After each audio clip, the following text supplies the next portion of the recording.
বনদপ্ত থানায় ফোন করবে, থানা আমাকে ফোন করবে, তবে সেই বাড়িতে আমি সাপ ধরতে যাব। তাছাড়া আমার যাওয়ার কোনো অর্ডার নেই। আর প্রত্যেক লোককে বলছি, সাপকে মারবেন না। সাপ মারা অপরাধী। খবর করবেন, ভিক্ষি ধান্দা করে সাপ ধরার ব্যবস্থা নেবেন, সরকারি সাহায্য নেবেন। সাপে কামড়ালে এক জঙ্গলের গাছ আর এক হসপিটাল। তাছাড়া আপনারা মানবেন না। অনুরোধ করছি, আমারও সাপে কামড়েছে, দেখেন 2 হাত।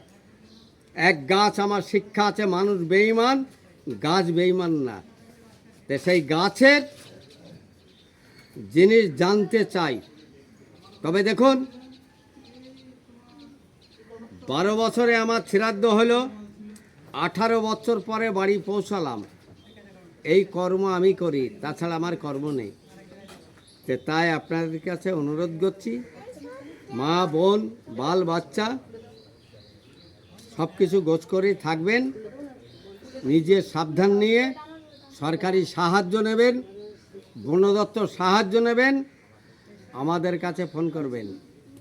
এইখানে পুরাতন দাসপাড়ায় আমাকে ফোন করলো, আমি অনুরোধ করেছি এনাদের যে থানায় ফোন করো, বনদপ্তকে ফোন করো, তবে আমি যাব। এদের এমনই অবস্থা, আতঙ্কভাবে এরা পড়েছিল। সেই কারণে আমার ডাকার, নিজেরই ঘনিষ্ঠ আত্মীর ব্যাপারে আমার সরকার মায়না দিয়ে আমাকে রাখিনি বনদপ্ত। কিন্তু বারে বারে বলছি, সেই কারণ নিয়ে আমাকে আসতে বাধ্য। আমি এনাদেরকে বলেছি যে বনদপ্তর নাম্বার আমার কাছে আছে, ফোন করুন। থানার এসপির কাছে, থানার বড়বাবুর কাছে ফোন করুন, করে আমার কাছে ফোন করবে, তবে আমি যাব। তার ক্ষমতা নেই, আমি যেতে পারবো না, আমাকে আসতে বাধ্য। 2খানা মাল ধরেছি, মা মনসা। আমার নাম দুঃখীরাম সাপুড়ে।